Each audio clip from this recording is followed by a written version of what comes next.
Tolegaa hordoftoota fi jaallattoota maatii chaanelii keenyaa kan taatan akkam jirtu isiniin jechaa egaan yeroo darbee faayinaanshaal manaajimentii waanii jechuudha chaaptar 4 waliin eegallee turre paartii waanii waliin ilaalleerra. Kun immoo egaa chaaptarii masana paartii lammaffaa isaati jechuudha. Yeroo darbee riiskii riitarnii maal akka ta'anu kaasuuf yaalleerra. Riiternii fi riskii gidduu hariiroo jiru waliin ilaalaa turre jechuudha. Har'a immoo meejeriing risk kan jedhu waliin ilaalla jechuudha. Gamanumaan maatii chaanelii keenyaa kan hin taane sabiskiraayib bakka jedhu tuquun maatii chaanelii keenyaa ta'asiniin jenna. Egaan kallattumaan gara tooppikii keenyaatti haa ceenu. Innis meejeriing riskii kan jedhu jechuudha. Akkuma dura kaasuuf yaallee future is uncertain dha jenneerra. Sababuma kanaadha yuutii riskiin kan dhufuuf jechuudha. Osoo certainly waa'ee future tokko beekne osoo certainly waa'ee future beekne maal ture jechuudha. Riskiin hin jiru ture jechuudha. So kanaaf dirqama gaafa futurein uncertain ta'u riskiin ni jiraata jechuudha. So kanaaf yeroo riskii meejor goonu jechuudha probability distribution fayyadamna yookiin carraa ta'umsaa jechuudha. Amma fakkeenyaaf investimentii tokko investi godhee jechuudha. Yoo akkana ta'e amma kanan argadhaa, yoo akkana ta'e amma kanan argadhaa, yoo akkana ta'e amma kanan argadhaa jenna in tilmaamna yookiin predict goona malee certainly hin beeknu. Akkasuma immoo carraan ta'umsa isaa immoo haga kana ta'uu danda'a. Amma economic conditioning gara fuulduraatti gudii ta'a jennee percentage isaa carraan gudii ta'uu isaa immoo maalidha?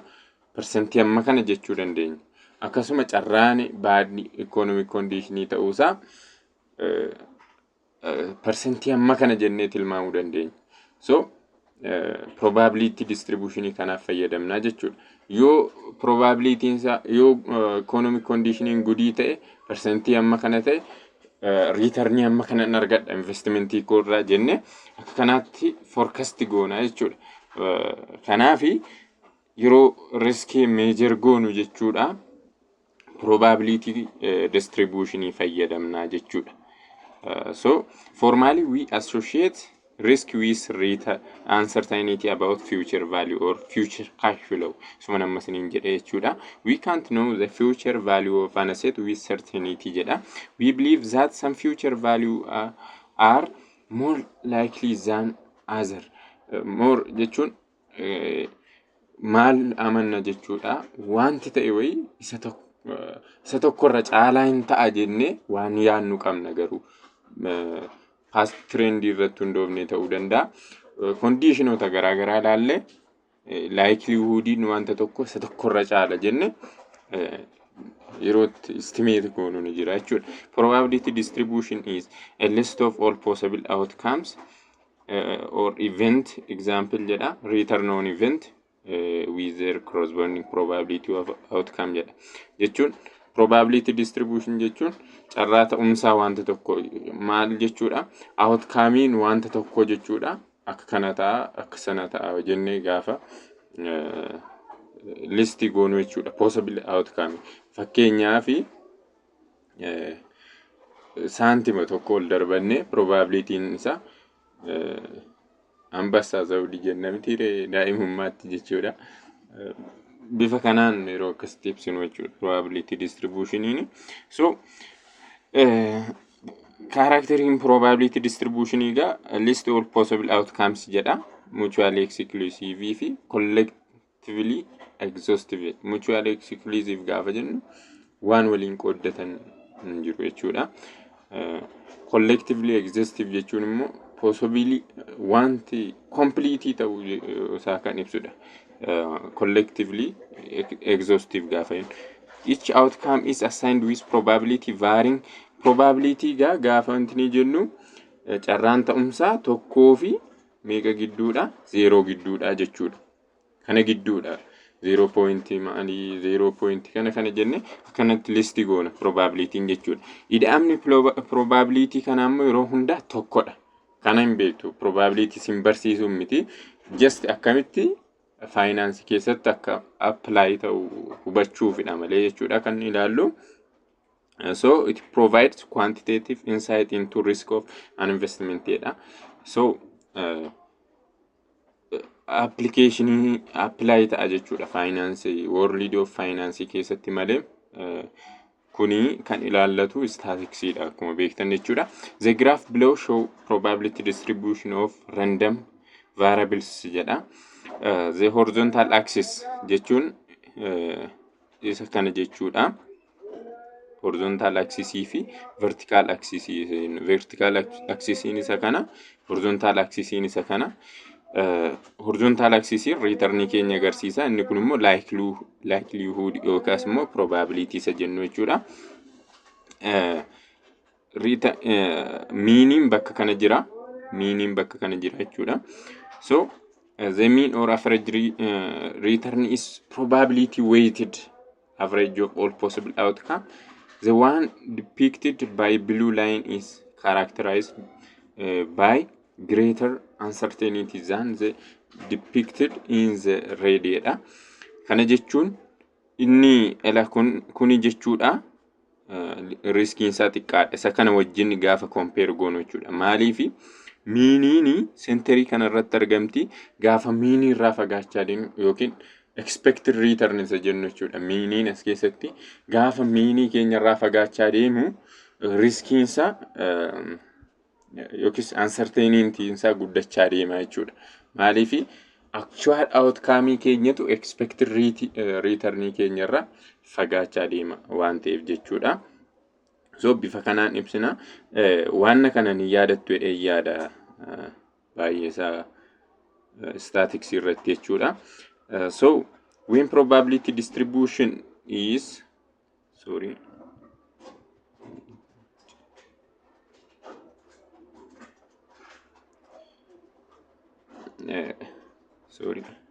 when probability distribution is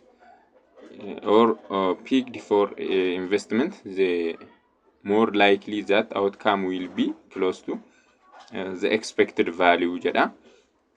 Kana jechuun maalidha? Yeroo probability distribution tighter ta'u bifa kanaan jechuudha. Maalidha? Actual outcome expected value itti dhiyaata. Yeroo irraa fagaachaa deemu immoo expected return fi actual outcome fi expected value walirraa fagaachaa deemu jechuudha. Yeroo kana riskii guddaa qaba. Yeroo walirraa fagaachaa deemu jechuudha. Yeroo walitti dhiyaatu immoo bifa kanaan immoo riskii xiqqaa qabaata jechuudha. As keessa kan agarsiisa graafiin kuni. So as keessatti gaa tightnessii waan kana ammoo kan ittiin measure goonu jechuudha. Standard deviation dhaani jechuudha. Tighterii fi YD ta'uusaa jechuudha. Kan ittiin adda baasnu standard deviation dha. Standard deviation jechuun akkuma yaadattan statistics keessatti average minus jettani x minus x mean jettani the whole square times p dha. Duri times p jettani ture jechuudha. As keessatti garuu riskii consideration keessa waan galchaa jirruu fi p dhaan baay'isna yookiis probability kanaan baay'isna jechuudha. So standard deviation isaa bifa kanaanidha jechuudha. Measure kan nuyi goonu.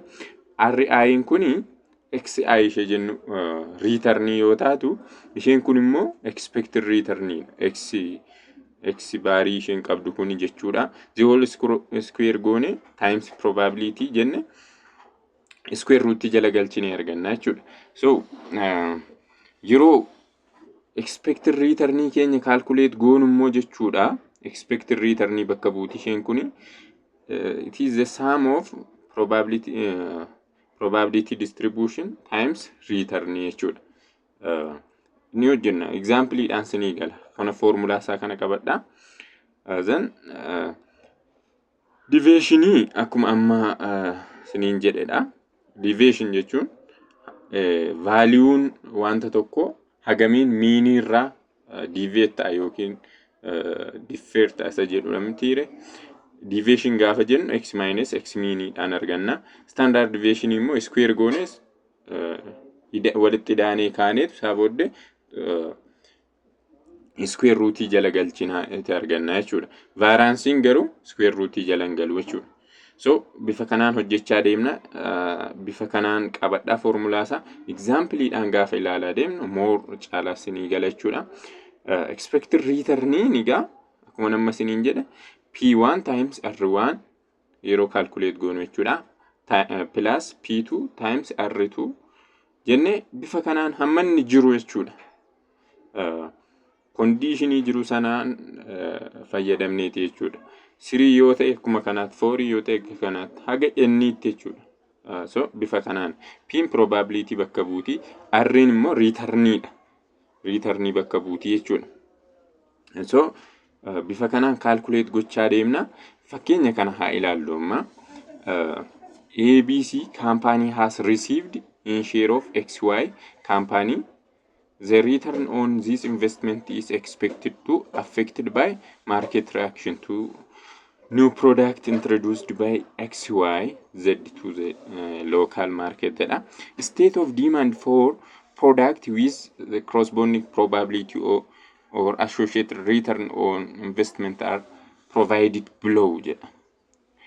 By the way, one yaadachuu qabdanii standard low risky waan nu ilaalaa jirru jechuudha. For individual asset jechuudha. As keessatti kutaataanu keessatti immoo maal ilaalla? Portfolio risk ilaalla jechuudha. Isa kana keessatti garuu kani standard low risk jechuudha. So gaafichi maal jedha? Calculate the expected return calculate godhi. Maalidha kuni? State of demand jira, probability of occurrence jira, return jira. Amma XY ABC company maal godheera? XYZ share keessatti invest godheera yookiis immoo share sana biteera jechuudha. Market reaction dhaan investment isaa sun immoo market reaction dhaan kan inni affect godhu jechuudha. So state of demand yoo weekii ta'e maal godha? Percentage 55 argata. Probability state of demand sun weekii ta'uu isaa immoo maalidha? Percentage 30 yookiin duwwaa tuqaa 3 jechuudha. Akkasuma average yookiis immoo normally kan inni ta'u strongest miti weakest miti. State of demand probability inni average ta'uu isaa immoo duwwaa tuqaa 6 yookiin percentage 60dha. Yeroo sana immoo yoo average ta'e immoo return hagam argata jechuudha. Argitanii conditionii garaa irratti hundaa'a jechuudha. So percentage 41 argata return akkasan argadha jedhee expect gochaa jira. Amma strong yoo ta'e immoo hagam argata? Percentage 60 argata. Jechuun strong yeroo ta'u more wanti jiru gaarii ta'a waan ta'eef percentage guddaa argata jechuudha. So probability strong ta'uu isaa immoo state of demand percentage meeqadha? Percentage 10 yookiis immoo duwwaa tuqaa 1 jennu jechuudha. So isaan kana akkamitti expected return isaa barbaanna isa jedhudha gaaffiin as keessatti. Expected return akkamitti barbaannaafidha. So yeroo kana maal goona? Probability times jenna rate of return waliin baay'isaa deemna. Probability ishee kanaan baay'isaa deemna. Plus then probability of occurrence of average times rate of return on average isa jedhu kana jechuudha. Plus then probability of state of demand being strong times the rate of return when the state of demand is strong isa jedhu kanaan baay'isaa deemna jechuudha. Kana jechuun kanneen kana waliin baay'isaa deemna jechuudha. Kallachuun waliin baay'isaa deemna isaa booddee walitti hidhaa deemna jechuudha bifa kanaan. Yeroo weekii ta'u return eega kana probability isaa kana waliin baay'isna. Isaa booddee yeroo average ta'u isa kana return isaa isa kana akka kanaatti waliin baay'isnee walitti hidhaa deemna. Tootaaliin nuyi argannu maalidha? Expected return jedhama jechuudha. Expected return fakkeenya dabalataatu jira. Inni kun immoo maalidha? Expected return qofaa barbaadu miti. Maalidha? Riskii isaallee meejor hin goonaa jechuudha. Example isa kana keessatti immoo example kuni ABC company is considering investing in the share of X or Y company jedha. Below is summary of return for each investment with their corresponding probability of occurrence jedha. Which share shall ABC company buy jedha. Wise jedha. Maali kam bituu qabaa jedha. Sababiin isaas immoo maalidha? Amma rate of return jira, probability of occurrence jira, security meeqatu jira as keessa? Lamatu jira. Security X fi security Y yookiis immoo share kan kaampaanii X fi kaampaanii Y tu jira. Rate of return isaanii kun akka kennameera. Probability isaanii kun akkasidha. Kallachuu isaanii jechuudha. Sabooddee maalidha? Maal goona? Kan bituu qaba investor tokko share X moo share Y bituu qaba kan jedhu waliin ilaallaa jechuudha. So jalqaba maal goona? Bifa kanaan kaa'anne sabooddee maal gochuudha? Expected return barbaadudha. Inni jalqabaa jechuudha. Expected return yeroo barbaannu maal goona? Probability times rate of return jenna jechuudha. Corresponding isaanii jechuudha. Amma as keessatti warra asitti kan waliin ilaalaa jirru kana jechuudha. Maal goona? Ishee 90 kana duwwaa tuqaa 3 baay'isna 15 baay'isu duwwaa tuqaa 4 jenna 60 negatiiva 60 baay'isu duwwaa tuqaa 3 bifa kanaan deemna jechuudha. So jalqaba steepin jalqaba warreen kana lama waliin baay'isuudha. Kana waliin baay'isne isaa booddee ida'aa deemna pilaas jechaa deemna jechuudha.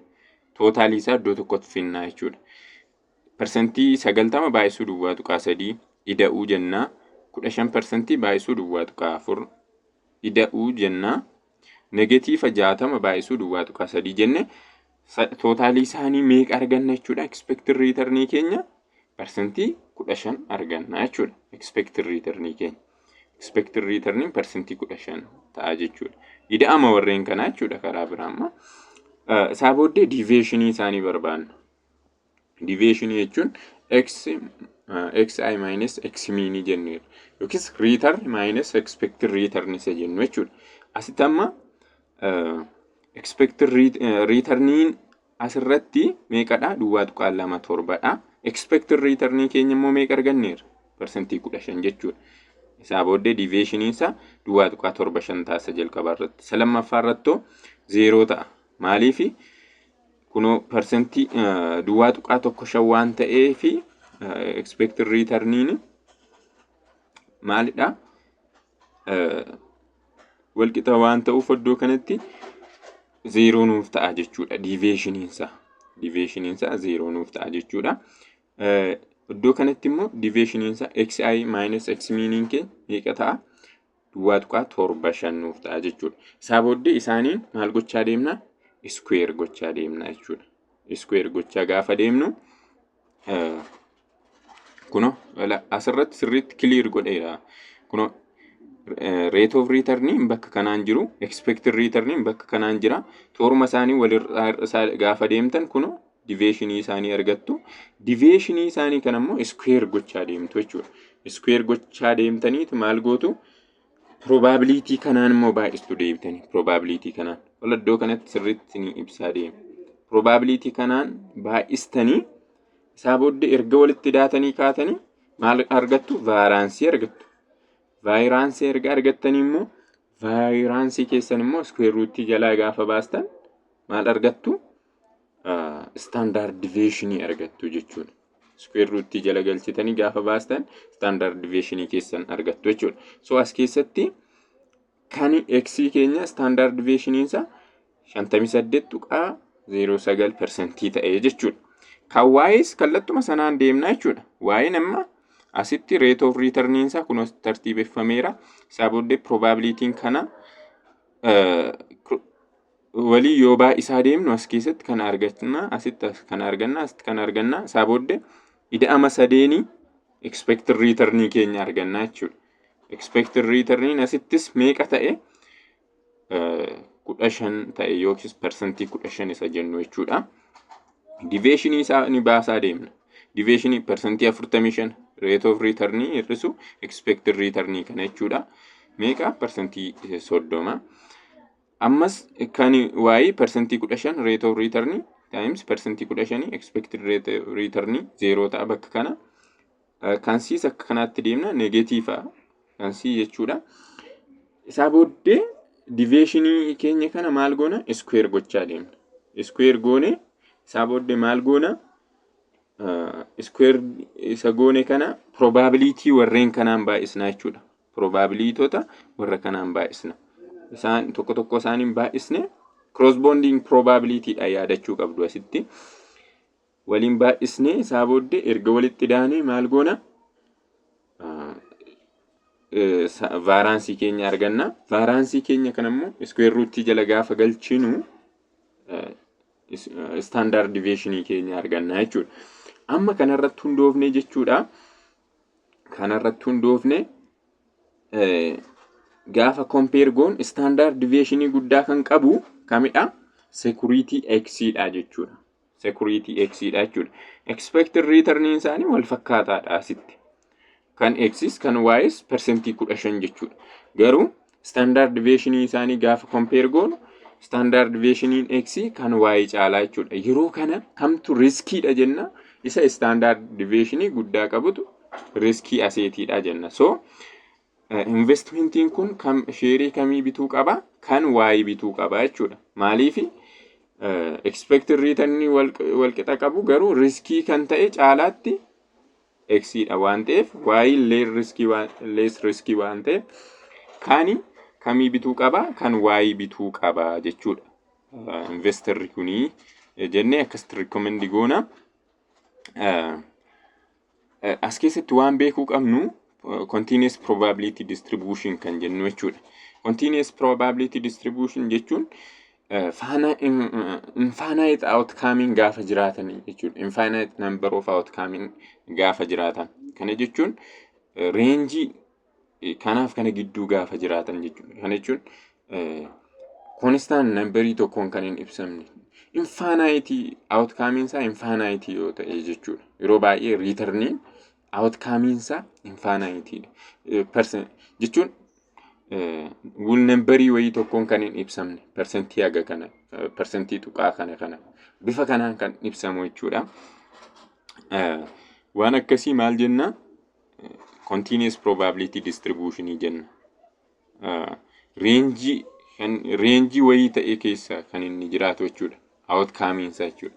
Rangichis negative whole number real number fi positive real number kana gidduu jechuudha. Kana gidduu kan ta'u jechuudha rangein outcome sana. So discrete fi continuous ni beektu yaada caalaatti. Discrete jechuun countable finite countable outcome yoo ta'e wayii tokko jechuudha. Fakkeenyaaf population size tokko yoo fudhan kabira waan garaa fudhachuu dandeenya. Waan garaa fudhachuu dandeenya. Countable outcome wayii tokkoon lakkaa'uu kan dandeenyu jechuudha outcome isaa. Waan akkasii maal jenna? Discrete dha. Continuous garuu range wayii tokko keessadha. Infinite dha jechuudha waan isaa. Kana beekuu qabdu. So yeroo baay'ee riskii gaafa meejor goonu continuous probability distribution kun apply ta'a as keessatti jechuudha. Isa keessa normal probability distribution fayyadamna jechuudha. Normal probability distribution kan jennu statistics keessatti akkuma baranne maalidha? Type continuous probability distribution dha. Innis bell shape dha. Symmetric dha. Mean kanarratti jechuudha. Bakka kanatti symmetric dha jechuudha. Normal probability distribution isa. Mean bakka kanarratti 0 ta'a. miidiyaanii akkasuma moodii wajji wal qixaadhas jennee barannee turre jechuudha. Standard deviationiin immoo bakka kanatti maalidha? Tokko taatee jechuudha. So kanaaf normal probability distributioniin as keessatti apply ta'a jechuudha. As keessatti maal jedha? Show that jedha. Danaa kanarratti mean are more frequent in occurrences than data near the mean are more frequent in occurrences than data for far isa jedha. Jechuun daataa naannoo miinii kanatti dhiyaatan jechuudha. Naannoo sentarii kanatti dhiyaatan frequently occur godhu. Kam caalaa jechuudha? Warra sentarii kanarraa fagaatan caalaa occur godhu jechuudha. Kana jechuun there is no extreme gain or loss kan jedhu wayii agarsiisa. Gara investmentiitti gaafa finnu jechuudha. Extreme gain yookiin lossiin hin jiru waan jedhu wayii agarsiisa. Warri naannoo kana jiran baay'ee occur godhu jechuudha. So yeroo predict goonu probability occurrence of actual return kana jechuudha. Rulii wayii sadii kana jira. 68 of times kan jennu, 95 times of times kan jennu, akkasuma 99 times of kan jennu jechuudha. Yeroo 68 times ta'u jechuudha. Maalidha? Returniin keenya maal ta'a? Returniin keenya rangein isaa kam ta'a? Kam keessa ta'a? Expected return plus or minus 1 times standard deviation ta'a. Kana keessa ta'a rangein isaa jechuudha. Yoo maal ta'e 68 times yoo ta'e, 95 times yoo ta'e immoo maalidha? Rangein return keenya, investment return keenya maal ta'a? Expected return actual isaa jechuudha. Actual return keenya maal ta'a? Range expected return plus or minus of 2 times standard deviation keenya ta'a jechuudha. 99 times yoo ta'e immoo jechuudha actual return keenya range isaa maal ta'a jechuudha? Actual return keenya range isaa expected rate of return plus or minus 3 times standard deviation keenya ta'a jechuudha. Actual return keenya predict gochuun fayyada jechuudha. Actual return keenya jechuudha. Range waan kana gidduu ta'a jechuudha. Ruliin kun yeroo baay'ee staticsdha kan ilaallatan, garuu dhufee as keessatti application cimaa waan qabuuf kan nuyi fayyadamnu jechuudha. So 68 times warra jennu kana sirriitti deebitanii statics adda baasuu danda'uu qabdu jechuudha. So yeroo standard low risk keenya measure goonu jechuudha, standard deviation fayyadamne jechuudha. Standard deviation guddaa kan qabu maalidha jenne riskii guddaa qaba. Standard deviation xiqqaa kan qabu riskii xiqqaa qaba jenna. Gaafa compare goonu jechuudha. Standard low risk keenya jechuudha. Standard low risk jechuudha. Variance immoo innis illee hin fayyada, caalaatti garuu kan fayyadamnu standard deviation dha. Variance waan hanqatu qaba waan ta'eef jechuudha. So kabiraan kan itti risk measure goonu jechuudha coefficient of variation dha. Coefficient of variation dha. Inni kun immoo maaliif nu fayyada jechuudha? It measures risk per unit of return dha. Innis formulaan isaa standard deviation over expected return. Standard deviation expected return keenyaaf irreet arganna. Innis kana jechuun risk per unit of return jechuudha. Inni kun yeroo kam nu fayyada? Investmentiin tokko maalidha? Different expected return fi maal gaafa qabaatu riskii yookiis immoo standard deviation garaa garaa gaafa qabaatu measure gochuuf nu fayyada jechuudha. Yookiis filachuuf nu fayyada jechuudha. Kamtu investmentii gaariidha, kamtu investmentii gaarii miti jennee adda baasuuf jechuudha. Amma yoo expected return wal fakkaataa qabaate riskii guddaan ni qabu, maalidha bitamuun qabu jechuudha investor isa bituun qabu kan expected rate of return wal fakkaataa yoo qabaate amma fakkeenyaaf immoo rate of return riskii wal fakkaataa qabaate immoo expected rate of return isaa garaagara yoo ta'e immoo maalidha yeroo baay'ee kan filata expected return guddaa kan qabu filata garuu lachuun isaanii yoo garaagara ta'e maal fayyadamna coefficient of determination yookaan coefficient of variation isa jedhu fayyadamna jechuudha innis standard deviation keenya maaliif irreetu jechuudha expected rate of return firreeti antini jenna jechuudha risky investment is the one with higher coefficient of variation jedha risky investment kan jennu coefficient of variation guddaa kan qabu sanadha jechuudha coefficient of variation guddaa kan qabu maal gochuun qabu investorri gaafa compare gaafa godhu bituun qabu jechuudha isa xiqqaa qabu bitachuu qaba jechuudha so bifa kanaan fayyadamna jechuudha standard risk keessattidha kan nuyi ilaalaa jirru kana yaadachuu qabdu siniin jedha so me example kana ilaallee xumurru kutaarra kutaatsaanu keessatti waliin ilaalla waan ta'eef portfolio fi systematic risk kan jedhu example kana ilaallee xumurru ABC company has two investment security X and Y jedha below is the summary of the return for each security under two state of economy with corresponding probability of occurrence for each of the economy jedha for each security individually compute the expected rate of return jedha risk premium if risk free rate is 5% jedha variance jedha standard deviation jedha coefficient of variance akkasuma which security is more risky jedha jechuudha as keessatti warreen kana hojjenna jechuudha nuuf kennameera state of economy recession yoo jiraate meeqa argataadha rate of return kana argata x y immoo kana argata boomii yoo jiraate immoo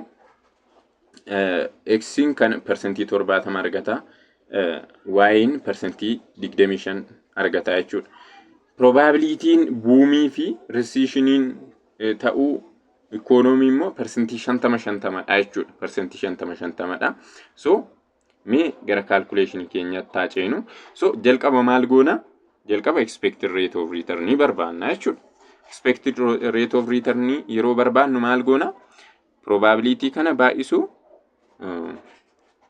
rate of return keenya jechuudha yeroo waliin baay'isnu kana argachaa deemna isaa booddee walitti daana jechuudha ishee kanaan baay'isne percentage 50% percentage 50% baay'isu percentage 5 jenna waliin baay'isne meeqa arganna ishee kana arganna isaa booddee ida'ama malachuu ishee jechuudha lachuu ishee gaafa walitti daanu percentage 32.5 arganna jechuudha percentage 32.5 so expected return keenya meeqa arganne jechuudha meeqa arganne percentage 32.5 then ammoo maal goona deviation isaanii barbaan deviation jechuun immoo rate of return minus expected rate of return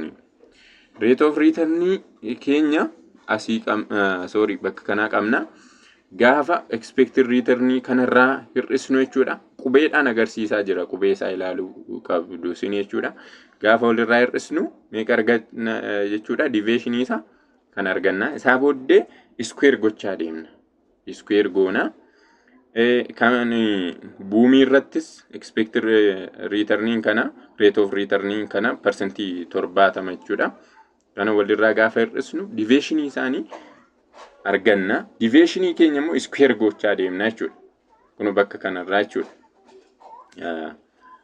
isaa booddee deviation kan erga goone kun square gochaa deemna jechuudha deviation keenya immoo square gochaa deemna kun qubeedhaan isa agarsiisaa jiru kana sirriitti ilaala deviation keenya deviation square erga goone maal goon probability dhaan baay'isaa deemna probability isaaniin baay'isaa deemna probability isaanii immoo percentage 50 jenneerra jechuudha square deviation times probability kun duwwaa tuqaa ka boomii irratti duwwaa tuqaa duwwaa 7 recession irrattis meeqadha duwwaa tuqaa duwwaa 7 nuu kenna jechuudha. Isaa booddee isarraa maal goona jechuudha? Isa maal goona? Walitti idaana. Walitti yoo idaanu maal arganna jechuudha? Vaaraansii keenya arganna jechuudha. Vaariyaansii keenya immoo square root jala gaafa galchinu standard deviation keenya arganna jechuudha. As keessatti amma vaaraansiin persentii 14.06 dhufe square root isaa yookaan standard deviation immoo persentii 37.5 dhufe jechuudha. Isaa booddee risk premium jechuun immoo risk premiumiin maalidha? Expected rate of return minus risk free rate jenne jechuudha. Asitti expected rate of return keenya persentii 32.5 jenneerra. Persentii 32.5. Risk free rate immoo persentii 5 tunuu kenname. Isaa booddee meeqa ta'a jechuudha? 32.5 hir'isuu persentii 5 jechuun persentii 27.5 dhufaa jechuudha risk premiumiin. Covariance keenya immoo maal goona? Standard deviation keenya asitti meeqa arganne? Standard deviation 37.5 hiruu jenna expected rate of return jechuudha. Persentii 32.5 innis meeqa dhufa jechuudha? Tokko tuqaa meeqa? 1.58 ta'a jechuudha. Amma kana arganne jechuudha. X'if. Y'if immoo Y keenyaaf immoo maalidha? Akkuma sanaan deemna jechuudha. Jalqaba expected rate of return. Expected rate of return jechuun rate of return times probability jechuudha. Summation isaanii immoodha walitti finna jechuudha. Ishee kanaaf kana jechuudha. Walitti gaafa idaanu Y keenyaaf meeqa arganna? Persentii 20 arganna. Persentii 20 arganna jechuudha. Persentii 20 erga arganne deviation isaanii barbaanna. Deviation immoo rate of return minus expected rate of return jechuudha. Amma as keessatti kan recession irratti persentii 15 hir'isuu persentii 20 negative 5 jechuudha. Boomii irratti persentii 25 hir'isuu persentii 20 persentii 5 jechuudha. Isaa booddee square gochaa deemna jechuudha. Square gaafa goonu deviation keenya kan boomii irratti 0.0025 recession irratti 0.025 dha. Isaa booddee probability dhaan baay'isneetu walitti idaana jechuudha. Gaafa walitti idaanu x keenyaa fi y keenyaaf variancein persentii 0.25 ta'a. Isa immoo square root jala gaafa galchinu meeqa nuuf ta'a? Persentii 5 jechuudha standard deviation keenya. Isaa booddee risk premiumiin y keenya meeqa ta'a? Y irratti risk premiumiin expected rate of return persentii 20 arganneerra. Risk free rate keenya meeqa arganne? Meeqa nuu kenname? Persentii 5. Persentii 20 hir'isuu persentii 5 persentii 15. Isaa booddee maalidha? Kan nu hafe coefficient of variation jechuudha. Coefficient of variation keenya gaafa antini jennu standard deviation over expected rate of return. Standard deviation percentage 5 arganne variance expected rate of return keenya immoo percentage 20 arganne gaafa percentage 5 percentage 20 afirru 0.25 arganna jechuudha. Coefficient of variation keenya. Isaa booddee egaa maal goona compare goona waan arganne kana jechuudha. Gaafa compare goonu as keessatti yeroo different expected rate of return fi riskii different qabaatan jechuudha. Yookiis standard deviation garaa gaafa qabaatan more caalaatti kan nuyi fayyadamnu standard deviation caalaa kamidha? Coefficient of variation keenya fayyadamna jechuudha. Yeroo return fi riskii standard deviation garaa qabaatan jechuudha. As keessatti amma standard deviation dha yoo laalle kamtu caalaatti riskiidha? X tu caalaatti riskiidha jechuudha. Coefficient of variation isaanis yoo ilaalle kamtu guddaadha? Kan X tu guddaadha jechuudha. Kanaaf X more risk than security Y dha jechuudha. As keessatti yeroo garaa ta'u garuu standard deviation caalaa coefficient of variation yoo fayyadamtan more filatamaadha jechuudha. Bifa kanaan hojjettu yeroo dhufutti portfolio kan jedhu riskii portfolio akkamitti akka measure goon waliin ilaalla jechuudha. Kan kanaadha kanuma irratti nu gaa irra deddeebi'aati hojjedha. Galatooma waraabula.